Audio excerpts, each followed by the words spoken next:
بالله من شرور أنفسنا ومن سيئات أعمالنا من يهدي الله لا مضل له ومن يضلل ولا هادي له أشهد أن لا إله إلا الله وحده لا شريك له وأشهد أن محمدا عبده ورسوله ثم ما بعد. J'espère que vous allez bien, que les voyants sont au vert, que vos familles se portent bien et évidemment que vos ennemis sont à distance. Inch'Allah ta'ala, aujourd'hui, l'objectif de notre assise, vous la savez, comme tous les vendredis, Inch'Allah, c'est de parler, de mettre en honneur nos héros. Les héros de cette communauté qui ont fait briller cette communauté. Et s'il est vrai qu'on vit dans un monde où on starifie les gens qui nous apportent parfois un bien ou un bonheur illusoire, il est important pour nous de mettre à l'honneur nos vrais héros. Les gens qui, que ce soit les compagnons des prophètes ou les prophètes eux-mêmes, ont œuvré toute leur vie, ont œuvré corps, âme, esprit, ont versé sang et larmes, afin qu'aujourd'hui on puisse évidemment proclamer la parole la ilaha illallah au plus haut. Donc il est important de mettre à l'honneur ces gens-là, femmes et hommes. Et aujourd'hui, on va parler d'un personnage qui fait partie des compagnons du prophète sallallahu alayhi wa sallam. Donc on se rappelle, pour être un compagnon du prophète sallallahu alayhi wa sallam, ceux qui connaissent la règle, est-ce que quelqu'un peut me dire quelles sont les caractéristiques pour être un compagnon du prophète sallallahu alayhi wa sallam?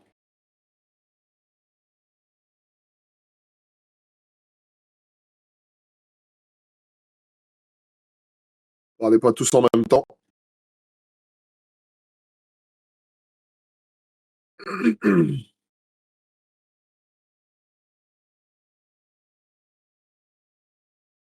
Rencontrer le prophète, oui.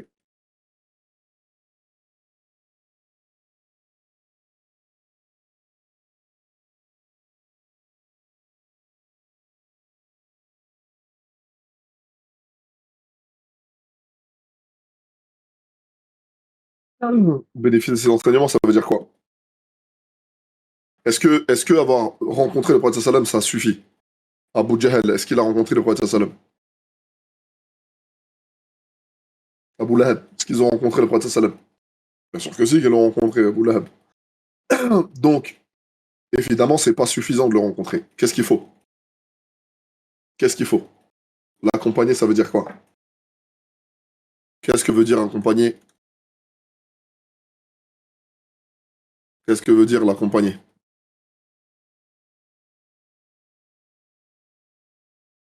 Être musulman, barakallahu fik. Donc ça veut dire la première chose, c'est évidemment le rencontrer. La deuxième chose, c'est croire en lui. Est-ce que ça suffit? Est-ce que ça suffit?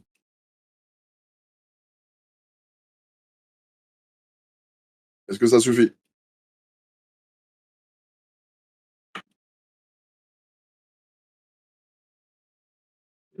Suivre la sunna, ça veut dire quoi? C'est une chose, c'est croire en lui. C'est inhérent.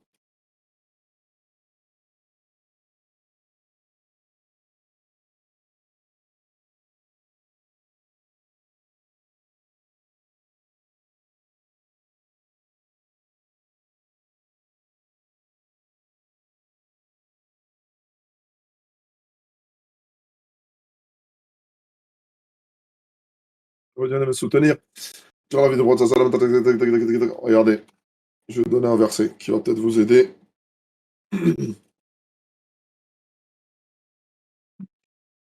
Qu'est-ce qu'il dit ce verset?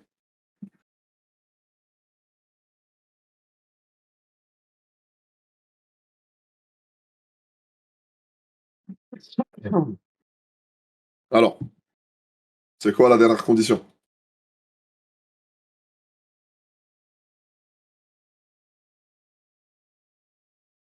Eh oui, faut mourir musulman, bien sûr. Il faut mourir musulman, ok? Donc ça veut dire que ça suffit pas, parce que peut-être que dans ta vie, tu peux sortir de l'islam. Hein?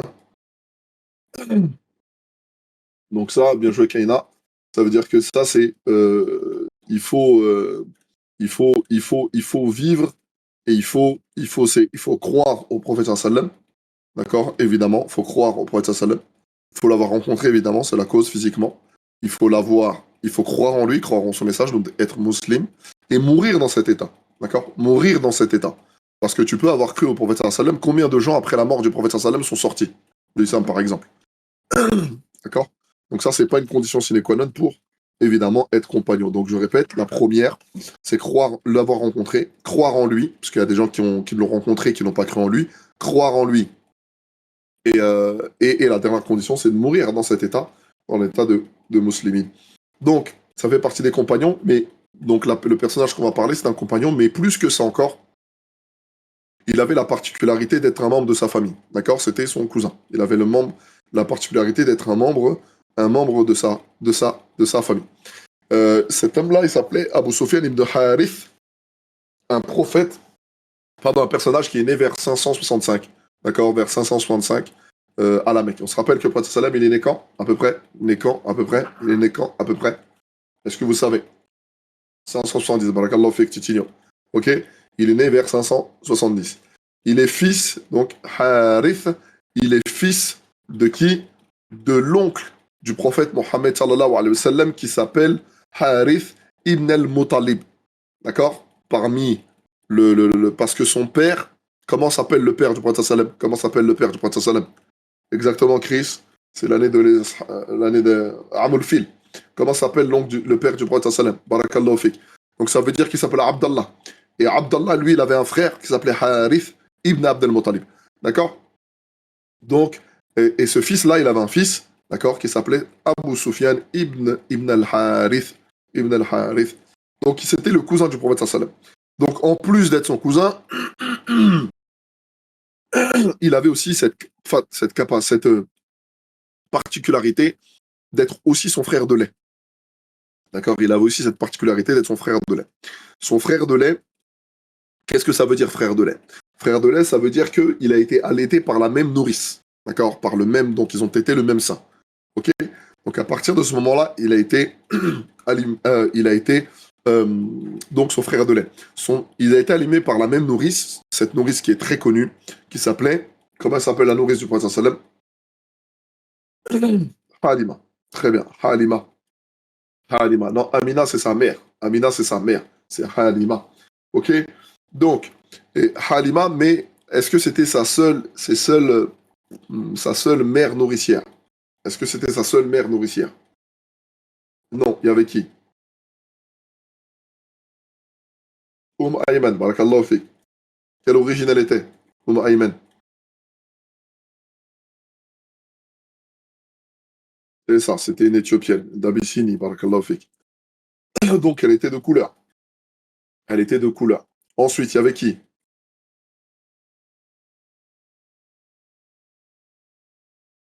D'ailleurs, il aimait beaucoup cette femme, hein. Il aimait beaucoup cette mère-là.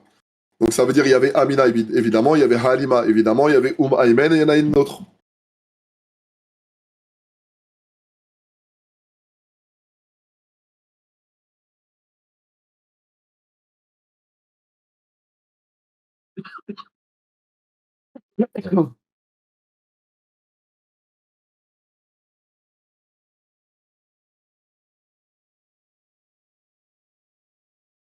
C'était Thuwayba. Thuwayba, une esclave à Abu Lahab.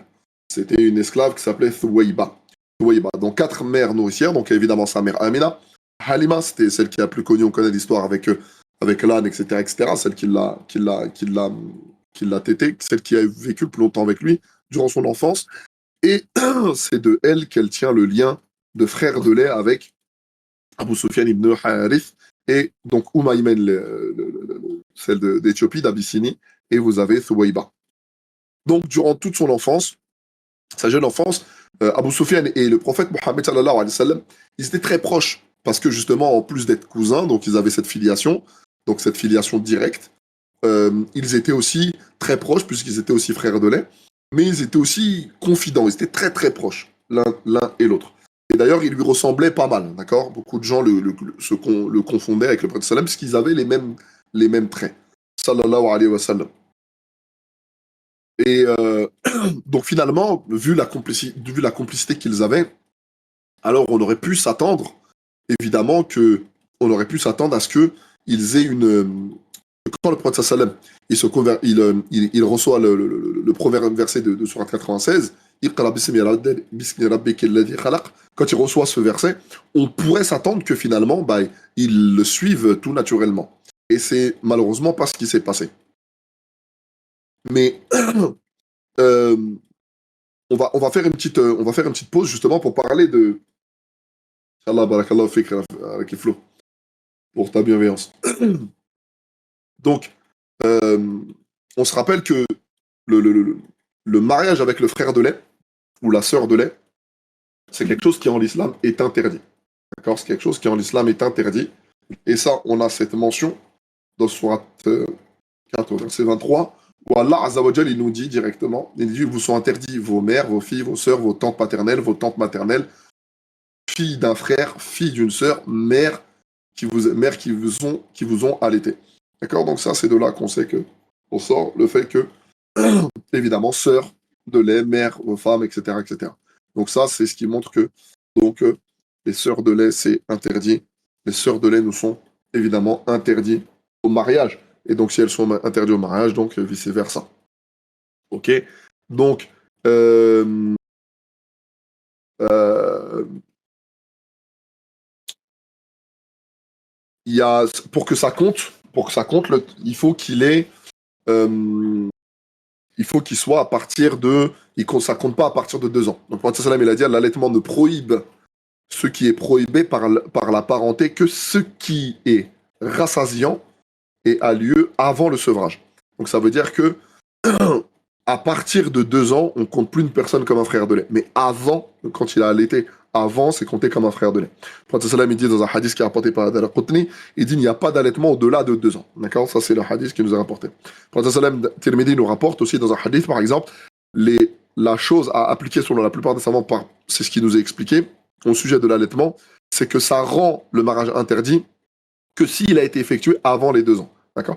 Donc ça veut dire que ça, c'est Tirmidhi qui nous rapporte que pour être considéré frère de lait, il faut que l'enfant soit allaité avant les 2 ans. D'accord? S'il est allaité après ou après les 2 ans, donc ça ne compte évidemment pas. Ok? Donc rappelons-nous, les mariages entre frères et sœurs de lait sont interdits, comme le rapporte le verset de Surat An-Nisa, et que pour que ça compte, il faut que ça, Amin Mariam, ça veut dire que pour que ça compte, il faut que ce soit avant les 2 ans. Donc tout ce qui est après les 2 ans, ça ne, ça ne compte pas.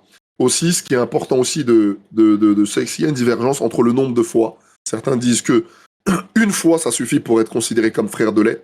Une tétée, à partir du moment où le lait il est rentré dans la gorge, une tétée suffit pour être considéré frère de lait. Il y en a qui considèrent entre 3 et 5 fois. Est-ce que il faut 3 fois? Est-ce qu'il faut 5 fois? El Mohim, pour sortir de la divergence, à partir du moment où il est allaité une fois et qu'il a vraiment que le lait est rentré dans le gosier, à partir de ce moment-là, on considère évidemment comme le frère de lait. Les questions, on verra après, Inch'Allah. Les questions, on verra, Inch'Allah, après. Donc, on revient sur Abu Sufyan ibn al-Harith. Évidemment, à ne pas confondre avec Abu Sufyan ibn Harb. D'accord? C'est pas la même chose, qui était le mari de. Qui était le mari de. C'était le mari de qui? Abu Sufyan ibn Harb.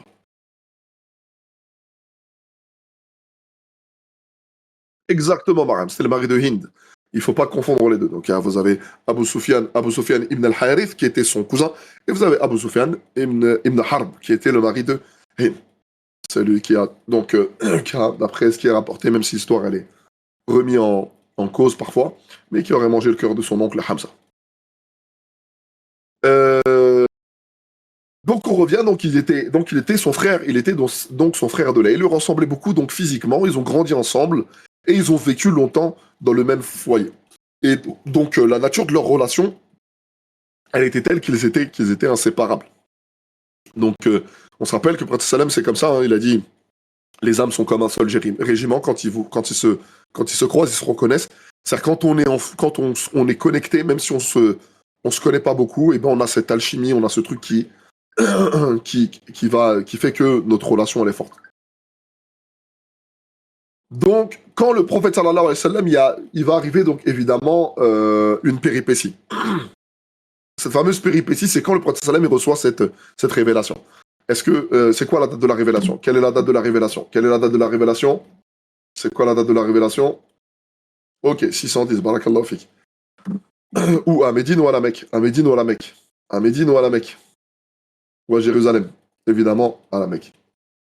Ok. Donc ça veut dire que euh, Donc ça veut dire qu'il reçoit cette révélation, et là, il y a une péripétie qui se passe. Cette péripétie, c'est que c'est là que ça met fin à la relation qu'il a avec Abu Sufyan, Ibn al-Harith. C'est-à-dire que là, à partir de ce moment-là, ça devient compliqué. Il accepte plus son message, et donc, et donc si vous voulez, la relation entre eux se distend. D'accord. La relation entre eux se distend.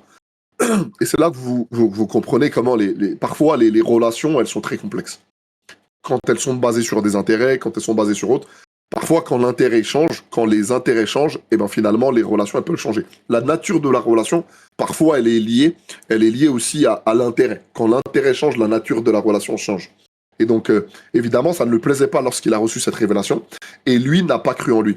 Et il a beaucoup fait d'efforts, et il a œuvré pour que pour que pour être contre le prophète sallallahu alayhi wa sallam. D'accord.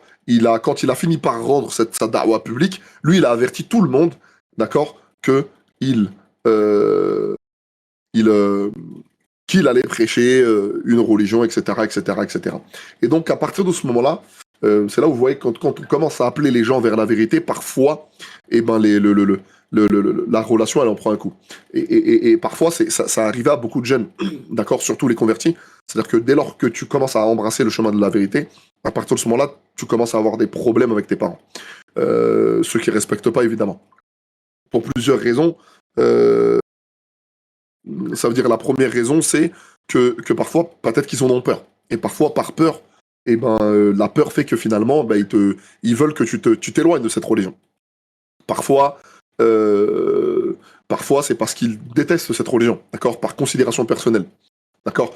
Donc, plein de raisons qui font que parfois, ben, on se retrouve, quand on commence le nouveau, quand il se convertit, d'accord, forcément, il se retrouve avec d'énormes épreuves et à devoir faire face à ses parents, devoir voir les liens de famille brisés parce que justement, il a décidé d'embrasser la vérité islamique, la vérité d'Allah. Et ça, et parfois, ça fait partie des grandes épreuves évidemment que vivent les gens, les gens évidemment qui commencent à rencontrer la foi. Et donc les convertis, c'est ceux qui ont si vous voulez, la vie la plus proche de celle du prophète sallallahu alayhi wa sallam. D'accord. Parce que finalement, nous, bah, je parle pour moi et pour beaucoup de gens de ma situation, bon, on a eu la chance de naître dans une famille musulmane, mais ceux qui n'ont pas eu cette chance-là, eh ben, ils sont confrontés à ce genre de situation. Mais aussi, vous avez aussi ceux qui sont issus d'une famille pas très pratiquante, qui sont musulmans, issus d'une famille pas très pratiquante, et dès lors que tu commences à mettre la djalaba, tu commences à laisser la barbe pousser, tu commences à porter le hijab, parfois ça peut créer des problèmes au sein même d'une famille. D'accord. Ça, je l'ai rencontré plusieurs fois, où il y a plusieurs personnes qui nous interrogent, etc., sur des situations où ils commencent à pratiquer, commencent à fréquenter les mosquées, la sœur elle commence à mettre le hijab, et elle est confrontée aux parents, qui soit parce qu'ils ne conçoivent pas la religion comme ça, soit parce qu'ils veulent essayer de... parfois, on renvoie sur les gens qui nous sont proches notre propre faiblesse. Je porte pas le hijab, donc je veux pas que ma fille le porte. Je porte pas la barbe, je veux pas que mon fils le porte. Je fréquente pas les mosquées, mon fils, il faut pas qu'il le fasse. Et parfois, ça peut amener des fois des mauvaises réactions, les parents à faire des choses qui sont pas très recommandées. Donc, donc tout ça, ça crée parfois des situations où parfois les liens entre les parents peuvent créer des situations assez complexes et compliquées à gérer. Mais comme le prophète sallam, il faut savoir y faire face. C'était son meilleur ami, c'était son proche, ils étaient très proches, frères de lait, cousins. Donc, et finalement, après ça, ils sont devenus ennemis. D'accord. Donc, il a commencé à être et on rejoint le dicton qui dit qu'entre l'amour et la haine, il n'y a qu'un fil. D'accord. Et ça, c'est vrai, hein, ça, c'est quelque chose de très vrai. Je pense que vous avez tous eu l'occasion de l'expérimenter, chacun en fonction de ses expériences personnelles. Mais voilà, lui, il a commencé à avoir le cœur rongé par l'envie et la haine. Et justement, il a ça, c'est cette envie et cette haine, elle a fait disparaître les liens de sang. D'accord. Et parfois, c'est ce qu'on rencontre par les gens qui décident de rentrer dans l'islam. Donc, la fraternité aussi, elle disparut. L'amour d'autrefois, elle laisse place justement à de la révulsion, à de la haine, à de l'opposition et toutes ces choses qui sont évidemment très mauvaises.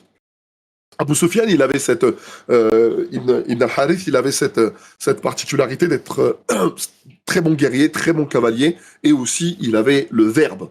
D'accord. Il avait le verbe, c'était quelqu'un qui était très fort au niveau du verbe, c'était un poète, il avait des qualités de poète. D'accord. C'était quelque chose il était reconnu pour ça. Et donc, il s'opposait souvent au prophète sallam par des vers comme ça, par beaucoup de vers négatifs. Donc, à partir du moment où euh, euh, euh, le prophète sallam, il a reçu cette révélation, il a œuvré corps et âme, pour corps et âme, cœurs et âme aussi pareil, cœur et âme pour combattre et dans la lutte. Il a mis toute son énergie dans la lutte contre le prophète sallallahu ta'ala alayhi wa sallam. Qu'est-ce qu'on peut remarquer ici sur justement l'état de la relation qu'ils ont eue juste après ça? Ce qu'on peut remarquer, c'est que c'est que parfois la relation entre deux personnes, elle peut se retrouver fragilisée à cause de divergences. D'accord. Parfois, il faut faire attention à ça et euh, ne pas laisser les divergences, parce que la divergence en soi, c'est un mal. Divergences qui sont autorisées, évidemment, mais la divergence en soi, c'est un mal. Donc, surtout les divergences qui sont inutiles. OK. Donc, parfois, les divergences, à force d'être tout le temps en contradiction, ceci, cela, ça met à mal les relations. Donc, il faut faire attention à ça. Et, et ça peut faire passer de l'amour à la haine rapidement. C'est-à-dire qu'à force d'être dans le conflit systématique, donc ça peut faire passer les gens de l'autre côté. On a vu que la filiation de Abu Sufyan avec le prophète sallam, le fait qu'ils soient frères de lait en plus. Donc ils avaient des liens plus forts que n'importe quel autre. Ça n'a pas suffi. D'accord. Il a réussi à devenir son ennemi. Donc ça veut dire que les ennemis d'un jour, les amis d'un jour ne sont pas forcément les amis de toujours. Ils sont parfois aussi, à un moment donné, des ennemis. D'accord. On peut être aussi être appelé à être des ennemis. Donc, une amitié, c'est quelque chose qui change, c'est quelque chose qui bouge. Donc, il faut être prêt à ça parfois, surtout quand l'islam est au milieu. On voit aujourd'hui, l'islam fait la une des journaux, encore une fois. On essaie de pointer du doigt, d'accuser les musulmans de tout et de n'importe quoi. Et malheureusement, parfois, certaines relations peuvent être mises à mal. Mais il faut rester stable. Comme le prophète sallam, il est resté stable. Et comme le prophète sallam, il est resté très fermement accroché. Évidemment, très fermement accroché à sa foi. Donc même si parfois, il est vrai que parfois notre amitié, mais l'amour d'Allah, il doit être plus fort, quoi qu'il arrive. L'amour d'Allah, il doit être plus fort que l'amour qu'on peut avoir pour les gens. L'amour d'Allah doit être plus fort que les relations, qu'on peut avoir pour les gens. Donc ça, c'est quelque chose de très important. Donc ne jamais perdre le nord, parce que ça peut arriver. Et nous, ce qui nous incombe le plus, c'est l'agrément d'Allah. D'accord. Ça, c'est l'agrément d'Allah qui nous incombe le plus. On se rappelle que Allah, qu'est-ce qu'il nous dit dans le Coran, au verset 165, qu'est-ce qu'il nous dit? Que, en fait, nous, l'amour d'Allah, c'est ce qui nous compte. Parmi les hommes, il y a ceux qui prennent en dehors d'Allah des égaux à lui, en l'aimant comme on aime Allah. Or, les croyants sont les plus ardents en amour d'Allah. Donc, ça veut dire que peu importe quoi qu'il arrive, si on doit perdre des gens à cause de notre foi, eh ben, il faut être prêt à le faire. Salam, il a été prêt à le faire. Il a perdu Abu Sufyan pendant, en tout cas, au moins un temps. C'est-à-dire, ça a été une période très compliquée pour lui et très dure, parce que quand vous avez un ami que vous avez eu et qui vous tourne le dos, forcément, un ami ou une amie, évidemment, ça vous fait mal, forcément, parce qu'on reste des êtres humains et des êtres remplis d'émotions. Mais si on reste accroché à Allah, l'amour d'Allah, ça doit être le plus important évidemment, pour le croyant. On se rappelle aussi que Shuaïb, c'est ça qu'il l'a dit. Shuaïb, c'est ce qu'il dit à son peuple. Shuaïb, c'est ce qu'il dit à son peuple. Qu'est-ce qu'il dit? Il dit: implorez le pardon d'Allah et repentez-vous à lui. Mon Seigneur est vraiment miséricordieux et plein d'amour. D'accord. Il dit à son peuple, il annonce à son peuple, Shuaïb évidemment, au peuple des Madianes, qui était un peuple qui vivait pas très loin dans le sud de l'Égypte, et il disait que c'était un peuple ce peuple-là, c'était un peuple arabe, et il leur disait évidemment que le peuple, que Allah, il était plein d'amour. Et Allah Azzawajal, il dit encore dans Sourate 19 au verset 96, qu'est-ce qu'on nous dit? Et ceux qui croient et font les bonnes œuvres, le tout miséricordieux accordera son amour. Vous imaginez? Le tout miséricordieux accordera son amour. Donc c'est pour ça que ce qui nous incombe le plus, quoi qu'il arrive, quelle qu'en soit l'épreuve, quelles qu'en soient les personnes qui nous font face à cause de notre foi, surtout aujourd'hui, dans le contexte dans lequel on est, dans le contexte de défiance, dans le contexte où on va très certainement se faire insulter, dans le contexte où on va très certainement être défié, dans le contexte où on va très certainement, surtout les sœurs, parce qu'elles sont vulnérables, dévisagées, dans le contexte où je voyais, même là, il n'y a pas longtemps, là aujourd'hui, je viens de voir un truc où une sœur qui était partie, qui faisait son métier, elle était aide-soignante, et puis à domicile, elle est partie soigner une personne, une vieille dame qui a refusé des soins parce qu'elle elle portait le voile. Elle s'est mise à l'insulter au nom de ce qu'elle était. Donc aujourd'hui, il faut être préparé à tout ça. Il faut être accroché à la mort d'Allah parce que la mort d'Allah, c'est de loin la chose la plus importante pour nous. C'est de loin la plus importante pour nous. Donc il est préférable de s'orienter, d'accord, vers l'amour d'Allah. L'amour d'Allah, il doit être basé, l'amitié qu'on doit avoir vis-à-vis des gens, il doit être basé sur Allah et sur rien d'autre. Le prophète sallallahu alayhi wa sallam, il a dit, qui souhaite se réjouir de la saveur de la foi, qui n'aime son prochain que pour Allah. Allah, c'est-à-dire qu'il n'aime son prochain que pour Allah. On se rappelle d'un hadith d'Abu Huraira, le prophète sallallahu alayhi wa sallam, il nous dit quoi? Il y a cette catégorie de personnes qui sont ombragées sous l'ombre du trône d'Allah le jour où il n'y aura d'autre ombre que la sienne. Et parmi ces gens-là, il y a deux personnes qui s'aiment en Allah, qui se sont réunis en lui et qui se sont séparés en lui. Donc ça fait partie des gens qui vont... L'amour que les gens se sont apportés, c'est les uns envers les autres. Cet amour-là, c'est un amour qui pourra faire que... Cet amour en Allah, évidemment, c'est un amour qui pourra faire qu'ils seront ombragés sous l'ombre du trône d'Allah. Un hadith d'Abu Darda, il nous rapporte, il a dit, il y a deux hommes qui s'aiment pour Allah et que l'un d'autre, il l'ignore. D'accord? Ce que ressent son co-religionnaire. Donc il n'y a pas deux hommes qui s'aiment en Allah sans que l'autre ne le sache, sans que Allah n'aime davantage celui dit d'eux qui ressent le plus d'amour pour son frère. Allahu Akbar. C'est un hadith qui a été rendu authentique par Cheikh Al-Albani.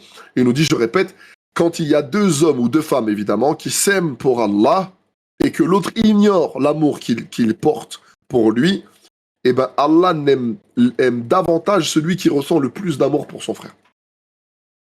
Selon Abu Musad al-Ansari, ça c'est quelque chose d'important, c'est pour ça que j'insiste sur ça.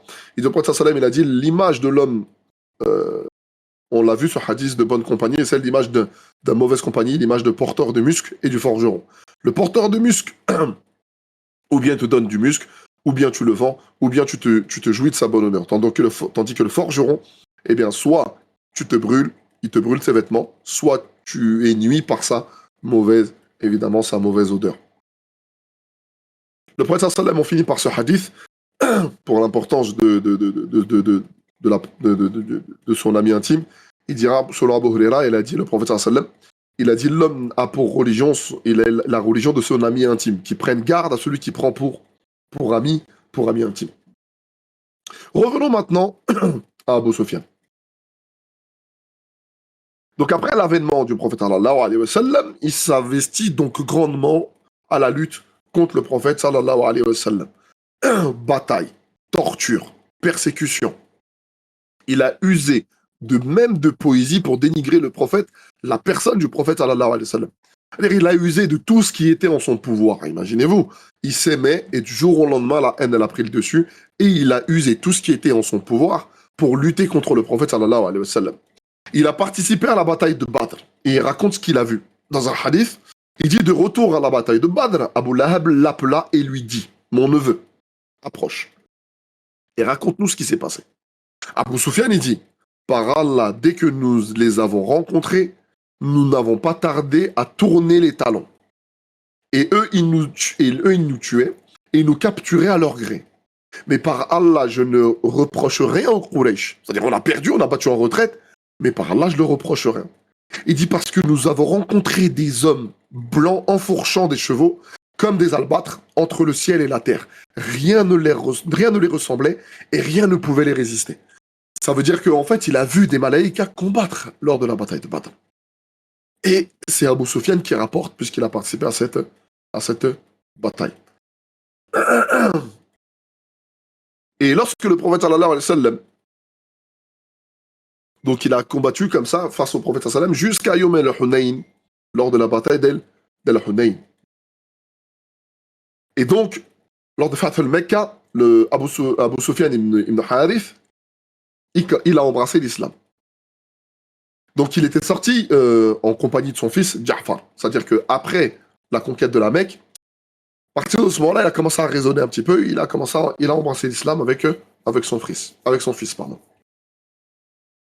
Et il est parti à la rencontre du prophète sallallahu alayhi wa sallam. Quand il a vu le prophète sallallahu alayhi wa sallam, le prophète sallallahu alayhi wa sallam, quand il l'a vu de loin, il a détourné son regard de lui.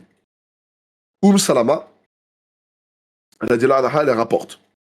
Elle lui dit à Abu Sufyan, elle dit ne laisse pas ton cousin paternel et le frère du fils de ta tante paternelle sombrer dans la perdition. C'est là, elle disait ça au prophète sallallahu alayhi wa sallam. Ali ibn Abi Talib, il conseille à Abu Sufyan d'aller vers le prophète sallallahu alayhi wa sallam. Parce que malgré tout, avec tout ce qu'il a fait, il a gardé une certaine rancœur. Et c'est pour ça que parfois, il ne faut jamais oublier. D'accord ? Parfois, il ne faut jamais oublier qu'on reste des êtres humains. D'accord ? Il ne faut jamais oublier qu'on reste des êtres humains. Et parfois, il y a des gens qui l'oublient. D'accord ? Il y a des gens qui oublient que parfois, on est des êtres humains et que forcément, parfois, on a aussi des émotions. Et souvent, on a des émotions. Tout le temps, nous avons des émotions. D'accord ? Donc, il ne faut jamais perdre le nord par rapport à ça. Ok ? Donc, ça veut dire qu'on est des êtres humains et on a des émotions. Nous avons des émotions. Donc, par moment, il peut se passer que on puisse agir humainement d'une certaine manière. C'est ce que le prophète sallallahu alayhi wa sallam, il dit de lui-même. Il dit de lui-même, par exemple, dans la sourate 18 au verset 110, il dit, je suis qu'un être humain comme vous. Je suis un être humain comme vous. Donc le prophète sallallahu alayhi wa sallam, c'était un être humain. Et c'est pour ça que, malgré la conversion de Abu Sufyan ibn Harith, il avait cette rancœur parce qu'il a beaucoup combattu contre les musulmans, il a beaucoup dénigré les musulmans. Et évidemment, l'amour qu'il avait pour Allah et les musulmans était plus grand que l'amour qu'il avait pour son cousin. Et donc, mais en même temps, ça cache aussi une douleur. Parfois, la rancœur d'une personne, la douleur, elle cache aussi un amour pour cette personne-là. C'est-à-dire quand tu souffres pour quelqu'un, et quand tu souffres, quand tu as des douleurs, c'est pas simplement de la haine. Et parfois, oui, ça peut être de la haine pure, mais parfois, cette douleur, elle peut cacher, elle peut naître aussi de base d'un amour que tu avais pour cette personne-là. Donc, quand il arrive vers le prophète sallallahu alayhi wa sallam après cette conversion. Donc, le prophète sallallahu alayhi wa sallam, il le voit, il essaie de détourner le regard de cet homme, d'Abu Sufyan. Mais lui, il était évidemment blessé, mais il comprenait pourquoi. Il comprenait la raison. Donc, certains ont essayé de conseiller le prophète sallallahu alayhi wa sallam, et donc, Ali ibn Abi Talib, il va voir Abu Sufyan et il lui dit, écoute, c'est simple. Il lui dit, va voir le prophète sallallahu alayhi wa sallam et dis-lui, tiens-toi devant lui et récite-lui le verset de Surat Yusuf. D'accord ? Ce verset-là. Verset 91. Il lui dit, par Allah, vraiment par Allah, Allah t'a préféré et nous avons été fautifs. D'accord ? Il lui dit, va vers le prophète sallallahu alayhi wa sallam et récite-lui ça. Dis-lui ça.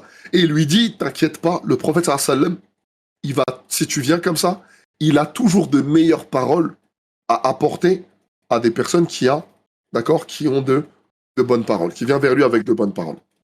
Alors lui, il écoute la parole de Ali ibn Abi Talib. D'accord ? Et ça rejoint, donc vous voyez le conseil de Ali, on voit que la religion, c'est que le conseil, comme le prophète sallallahu alayhi wa sallam il a dit. La religion, dinun nasiha. La religion, c'est le conseil. Donc il arrive, il voit son frère en difficulté, et il met tout de côté. Il dit, ok, ça y est, il est rentré dans l'islam. Donc maintenant, tu veux faire quelque chose qui va faire que les choses s'inversent, eh ben, fais ça. Et tu vas voir le prophète sallallahu alayhi wa sallam. Le prophète sallallahu alayhi wa sallam, il va retourner les choses contre toi. Donc, il va vers le prophète sallam. Il lui récite justement cette parole et il dit par Allah vraiment, Allah t'a préféré et nous avons été fautifs. De là, lui récite le verset suivant, le verset 102, dans lequel il lui dit, pas de discrimination, il lui récite le verset 92, il dit pas de discrimination évidemment, pas de discrimination contre vous aujourd'hui, Allah vous pardonne et c'est lui le miséricordieux et le tout miséricordieux. C'est pas ce verset 102, c'est un autre, c'est 92 pardon. C'est le verset 92. Il dit pas de discrimination contre vous, qu'Allah vous pardonne, c'est lui le plus miséricordieux des miséricordieux. D'accord? Surat Yusuf, d'accord, au verset 92. Il lui récite ce verset-là, et donc c'est à partir de ce moment-là que il a fait preuve de foi sincère et qu'il a commencé à s'engager et que les rapports ont commencé à s'inverser avec le prophète sallallahu alayhi wa sallam et de retrouver cette complicité qu'ils avaient. Donc il s'est converti assez tard, d'accord? C'est après Fath al-Mecca et peu de temps avant la mort du prophète sallallahu alayhi wa sallam. Le prophète sallam, il est mort en quelle année? Quelle année il est mort le prophète sallam? C'est ça, exactement, 632. Donc à la mort du prophète, donc juste avant, et comment le Abu Sufyan il est mort. Donc il a pris fait et cause dans Yom el-Hunayn. Donc il était là lors de la bataille de Yom el-Hunayn. Il a tenu euh, lors de Fath al-Mecca. C'était peu de temps avant. Il y avait un musulman qui tenait, pendant qu'ils étaient en train de battre en retraite, euh, il tenait comme c'est un objet coupant, si vous voulez. D'accord? Et donc, il était avec lui lors de Yom el-Hunayn et il protégeait le prophète sallam. Donc, par la main, avec une main, il protégeait le prophète sallam et de l'autre, il était en train de combattre les autres. D'accord? Et euh, donc à la fin, donc il a combattu vraiment comme un lion avec le prophète sallam lors de Fath al-Mecca. Et donc à Yom el-Hunayn, donc c'est après, pardon. Euh, donc quand ils étaient là-bas, il a combattu vraiment autour du prophète sallam et jusqu'au point où le prophète sallam il a aperçu un compagnon pas très loin, il lui demanda qui es-tu? Il dit c'est Abu Sufyan. Et le prophète sallam il a dit je suis ton frère de lait ô messager d'Allah. D'accord? Donc ça c'est comment que tellement cette personne-là elle était proche de lui et parce que dans la poussière, dans le combat, dans le brouhaha, forcément tu vois pas tous ceux qui sont à côté de toi et il lui a répondu je suis ton frère et finalement je suis ton frère de lait. Quand le prophète sallallahu alayhi wa sallam il a rendu l'âme, le Abu Sufyan évidemment il était très attristé et il a pleuré abondamment. Il a pleuré abondamment et il a composé même des vers et des vers en sa faveur. Hein. Donc vous imaginez, donc avant il faisait des vers contre le prophète sallam et à la fin de sa vie il a aimé le prophète sallam et euh, et il a composé des vers en sa faveur et il était très attristé de la mort du prophète sallallahu alayhi wa sallam. Un jour, quand il part au Hajj, d'accord, c'est là il a été blessé. Il a été blessé à la tête par, il a été blessé à la tête par quelqu'un qui avait qui avait un objet coupant. Et de là, il savait que ça n'allait pas. Et comme il savait que ça n'allait pas, il est parti et à son retour, il a creusé une tombe. Et les gens lui posent la question. Il lui dit, mais qu'est-ce que tu fais? Il a dit, je prépare ma tombe. Et 3 jours après, il est tombé gravement malade. Il est tombé gravement malade et, et sa famille pleurait. Et il leur a dit, ne pleurez pas, car je n'ai jamais commis de péché depuis que j'ai embrassé l'islam. Je n'ai jamais commis de péché depuis que j'ai embrassé l'islam. Et ainsi en est-il de l'histoire euh, de ce brave homme et plein de leçons autour euh, euh, qui nous donne des leçons autour de la relation entre deux personnes, comment les relations peuvent changer, mais aussi comment de l'autre côté, après avoir cru au prophète sallam, comment il a réussi a prêté fait et cause dans la noble cause de l'islam et il a fait partie des gens qui ont fait en sorte que l'islam soit le plus haut aujourd'hui. Radiallahu anhum. Et on se rappelle que Allah Azzawajal nous enseigne que il y a parmi les croyants des hommes qui ont été sincères dans leurs engagements, qui ont été sincères dans leurs engagements envers Allah. Et c'est ça le plus important. Donc c'est pour ça que le plus important pour être un compagnon du prophète sallam, c'est qu'il faut mourir sur la foi. Et ainsi en était la vie de Abu Sufyan ibn Harb, ibn al-Harith. Est-ce que vous avez des questions?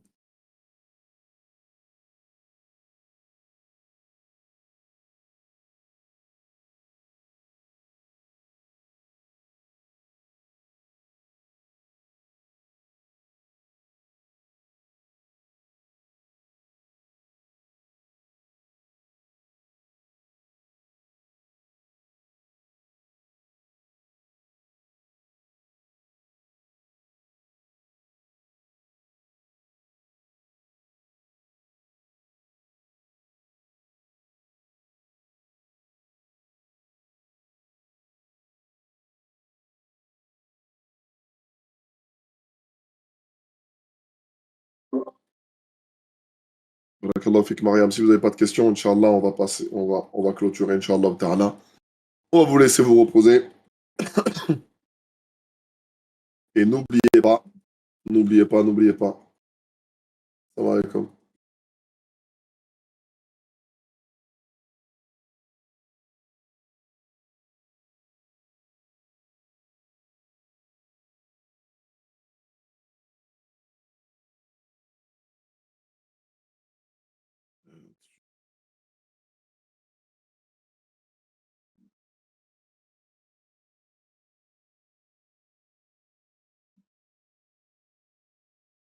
Comment s'aimer en Allah? Eh bien, c'est qu'il faut, pour s'aimer en Allah, il faut aimer une personne que pour Allah.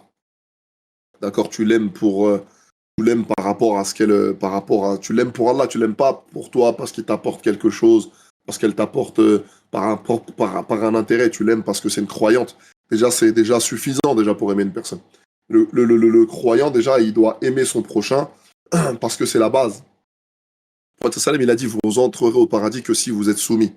Et vous ne serez soumis que si vous vous aimez les uns les autres. Est-ce que vous voulez que je vous dise une chose par laquelle, si vous la faites, vous vous aimerez? Il a dit oui. Il a dit Abshou salam bainakum, c'est-à-dire passez-vous le salam entre vous. C'est déjà une première porte. Parfois, on voit encore trop de gens se croiser et ne pas se passer de salam. C'est effrayant. C'est-à-dire qu'on se voit, mais on se passe même pas le salam. Aimer son frère, c'est comme il a dit le prophète sallam dans un hadith. Il a dit nul ne sera véritablement considéré croyant tant qu'il n'aimera pas pour son frère ce qu'il aime pour lui-même. Tant qu'il n'aimera pas pour son frère ce qu'il aime pour lui-même. Ça fait partie euh, ça fait partie des bases.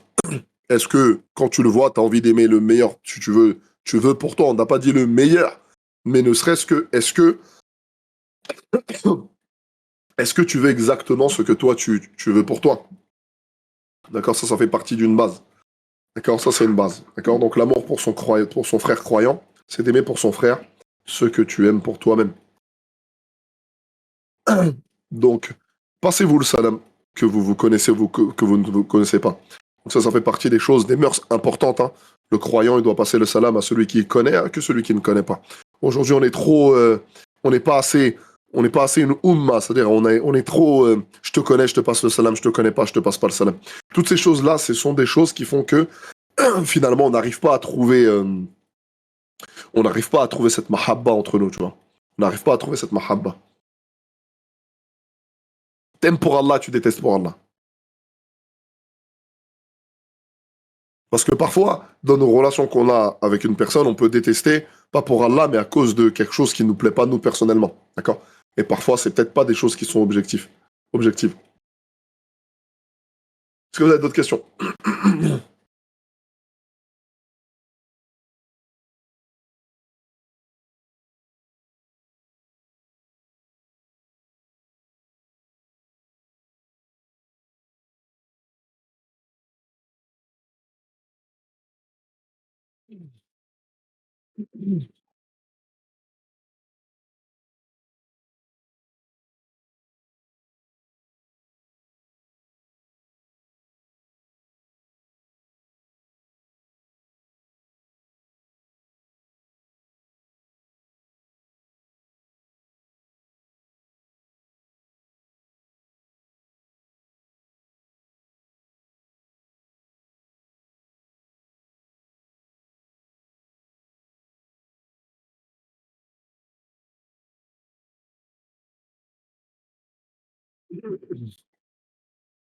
Plus d'autres questions, Inch'Allah? Inch'Allah, on va atterrir, Inch'Allah ta'ala. Barakallahu fikum. Barakallahu fikum. Barakallahu fikum d'avoir assisté à cette assise. Qu'Allah vous récompense, vous et vos proches. Euh, N'oubliez pas l'opération que l'on voit. Euh, hop, je vais la mettre ici.